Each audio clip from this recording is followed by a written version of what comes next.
Welcome to the bearded, eccentric, Castro-looking cooking show. The well-grilled yellow zucchini, yellow squash, and zucchini with some eggplant, which I'm going to steal a piece. And I also roasted some Hungarian peppers and peeled them. Everything is quite dark, and I think I'm going to roast some more Hungarians while the grill is still on. In the other pan, there's a ton of basil that I picked, but the next step is to roast off the tomatoes, which gives them a little more flavor to accompany the grilled smoked. I had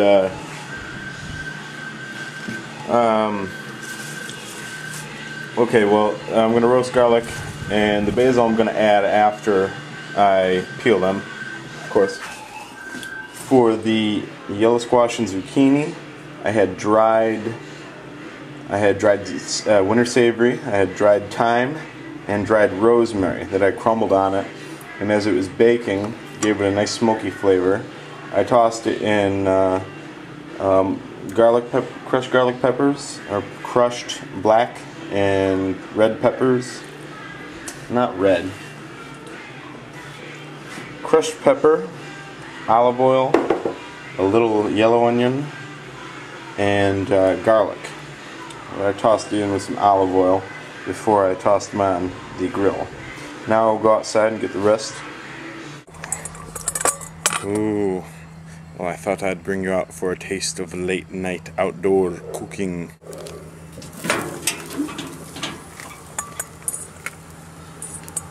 Ay, caramba. Well, I left the utensils upstairs,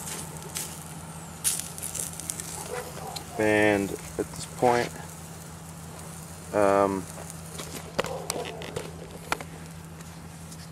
I changed my mind about roasting more peppers because I have freshly dried cayenne, I have red chilies to chop up, and I also have another red pepper that I got at the market.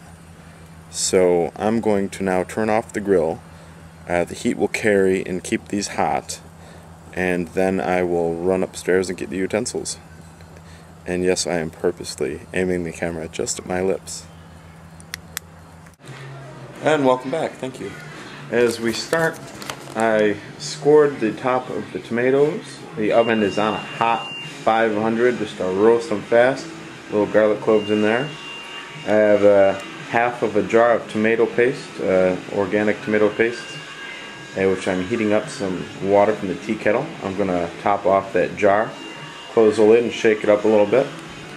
Over here, this is the dried cayenne pepper, which I'm adding to the roasted Hungarians. I'm dicing up all of the squash and zucchini and the eggplant to about that size, about a 1/4 inch shape. Finer than that, it might turn too much because it's already been cooked once. The only thing I have left is I'm going to chop about half of this bunch of parsley, and on a whim I'm going to add a little sorrel, because I think the sour, sweet taste of the sorrel would go well with the rich, savory smoked vegetables and the roasted tomatoes. So I plan on mixing all of those. We will get back later when everything is set in motion and I am mixing. Probably when I'm peeling the tomatoes and tossing them in the pan, I will check in to give you an update. And I just wanted to note that along with the guerrilla rebel anarchist look and theme of the late night cooking and the kettle blowing, ironically Rage Against the Machine's playing, and before that Public Enemy, so it does seem a theme night for outlaw cooking, and well, I guess any good rebellion starts with a good meal. Thank you.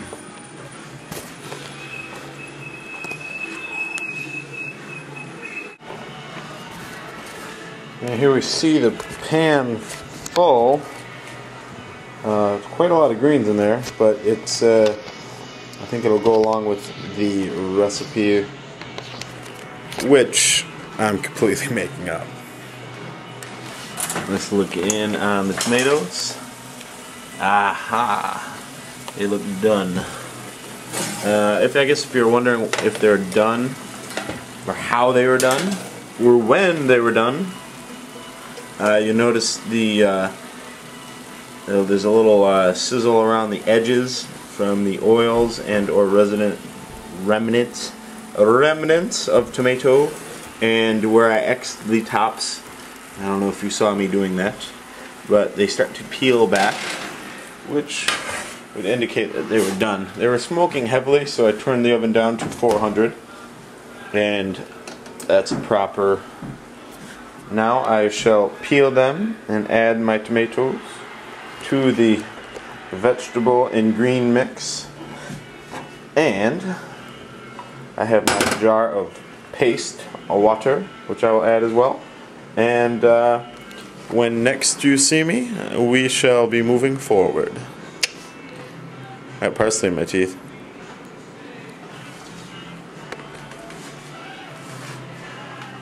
Oh. And our compost. 2 things that the kitchen needs: a dog smiling, 3 things: a fan, garbage, and compost. Well, the limitedness of 2 hands, I couldn't show you, but basically I separated the skin in as many seeds as I could from the meat of the tomato. I also poured in, there was a half a can of tomato paste, which I froze, topped the can with hot water, put the lid on, dumped it in, added about half another glass of hot water, added it in. So, and as a side note, for all of those unaccustomed to kitchen work, it might be a good idea to do the tomatoes first, therefore they can sit and your tender fingers will be better suited to peel them. I'm looking at the moisture level. It's pretty soupy, so at this point I'm just going to stir and heat, get it to a simmer and cover it for a good 40 minutes, and we shall see what becomes of it. And voila!